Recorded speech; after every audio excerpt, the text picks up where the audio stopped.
Hi friends, welcome to beauty on the road. মালয়েশিয়ার ট্যুরের দ্বিতীয় পর্বে মালয়েশিয়ার রাজধানী কুয়ালালামপুর সিটিটা এক্সপ্লোর করব। তাহলে beauty on the road subscribe করো আর ভিডিওটা পুরোটা দেখো।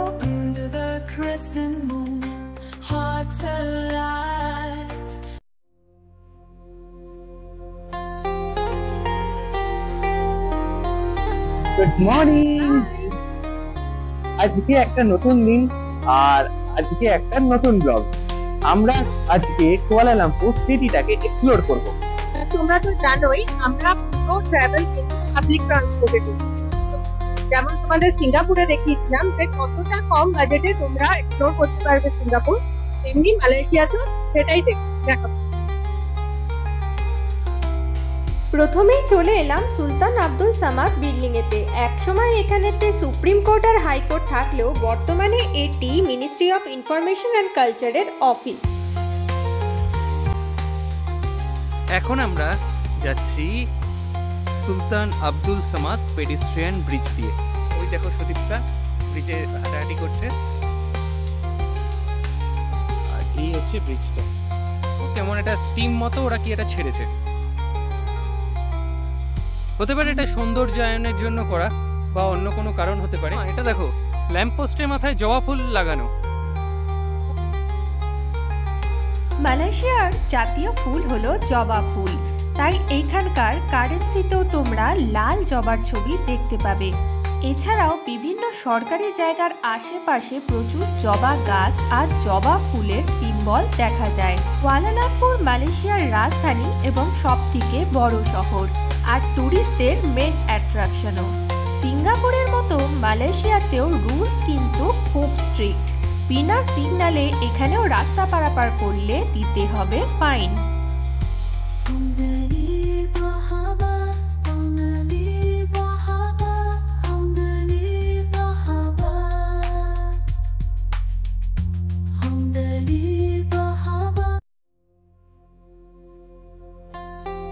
ম্যাপ পার্সন রিসার্চ করছে, ম্যাপ ওম্যান। এই দেখো সিঙ্গাপুরের রিভারটা ইউ আর হেয়ার পজিশনটা দিয়ে রেখেছে, কোন জায়গায় আমরা রয়েছি। আমরা এলাম গোমব্যাক রিভার ক্রস করে, তারপরে এই ব্রিজটা ক্রস করে আমরা গোমব্যাক রিভার দিয়ে এলাম।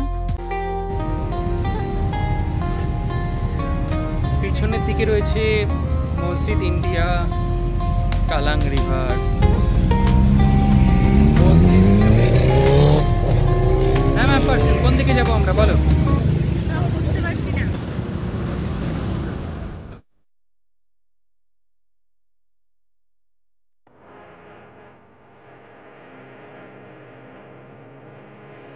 এরপরে আমরা চলে এলাম মাদ্রিকা স্কয়ার। 1957 সালের 31শে আগস্ট ব্রিটিশরা মাদ্রিকা স্কয়ারেতেই মালয়েশিয়ার স্বাধীনতা অ্যানাউন্সমেন্ট করেছিল। এখানকার মেইন অ্যাট্রাকশন হলো 95 মিটার উঁচু ফ্ল্যাগ পোস্ট। এখানেতে প্রতিদিন রাত 9টার সময় একটা লাইট অ্যান্ড সাউন্ড শো হয়। এরপরে আমরা চলে এলাম সুলতান আব্দুল সামাদ জামেক মসজিদে। এইসব ডেস্টিনেশনগুলো আমাদের হোটেল থেকে হাঁটা দূরত্বের মধ্যেই পড়েছিল, তবে তোমরা মেট্রো করেও আসতে পারো। পাশেই রয়েছে মসজিদ জামেক মেট্রো স্টেশন। এছাড়াও তোমরা বুকের বাসে করেও আসতে পারো, যেটা একদম ফ্রি। এছাড়াও তোমরা ক্যাবে আসতে পারো, তোমরা গ্র্যাব অ্যাপ থেকে ক্যাব বুক করে নিতে পারবে।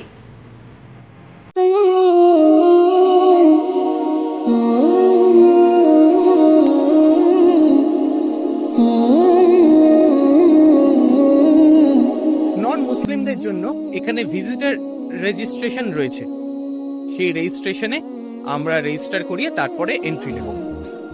এখানে ঢোকার আগে একটা ডিজিটাল রেজিস্ট্রেশনের জায়গা রয়েছে। মোবাইলের কিউআর কোড দিয়ে এটাকে স্ক্যান করতে হবে। এর জন্য এরা ওয়াইফাই পাসওয়ার্ডও দিয়ে রেখেছে, ওয়াইফাই এবং পাসওয়ার্ড। সেই স্ক্যান করিয়ে তোমার ডিজিটাল রেজিস্ট্রেশন করিয়ে তারপর ঢুকতে হবে।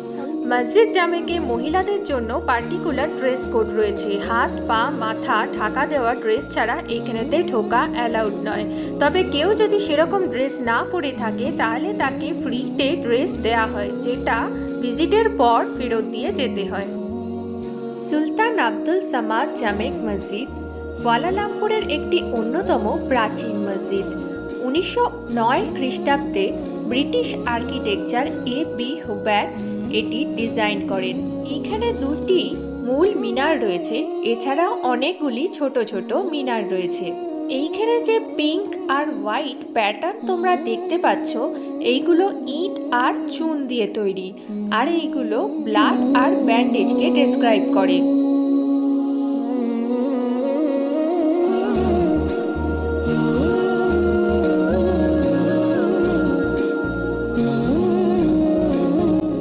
এই মসজিদে 3টি গম্বুজ রয়েছে, তার মধ্যে সব থেকে বড় গম্বুজের তলাতেই রয়েছে প্রেয়ার হল।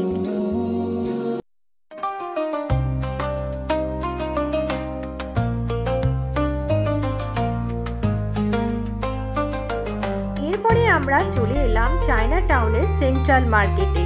যদি তোমরা কম হেক্টিক জায়গা থেকে ভালো কোয়ালিটির জিনিস কিনতে চাও, তাহলে তোমাদের জন্য সেন্ট্রাল মার্কেটটাই হবে পারফেক্ট চয়েস। কুয়ালালামপুরের অন্যান্য মার্কেটের তুলনায় এই মার্কেটটা অনেক পরিষ্কার, সুন্দর, আর এইখানকার জিনিসপত্র উন্নত মানের। এছাড়াও এখানে ফুড কোর্টও তোমরা পাবে। যদি কিছু না কেনারও থাকে, তাহলেও এখানে একবার ভিজিট তোমরা করতেই পারো।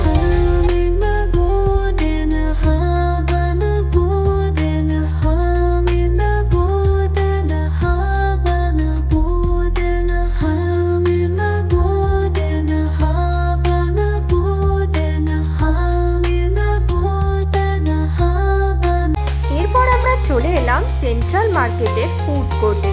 ফুড কোর্টেতে যদি তোমরা নন ভেজিটেরিয়ান হও, তাহলে তোমাদের জন্য রয়েছে প্রচুর অপশনস, আর দামও পকেট ফ্রেন্ডলি। খাবারের কোয়ালিটিও খুব ভালো। তবে ভেজিটেরিয়ানদের জন্য কিন্তু কুয়ালালামপুরে খুবই কম অপশন অ্যাভেলেবেল আছে। মালয়েশিয়া ভ্রমণের আরো অনেক ব্লগ আসছে, তাই চ্যানেলটাকে সাবস্ক্রাইব করে আমাদের পাশে থেকো আর কমেন্টে জানিও তোমাদের কেমন লাগলো। তাহলে আজকের মতো টাটা।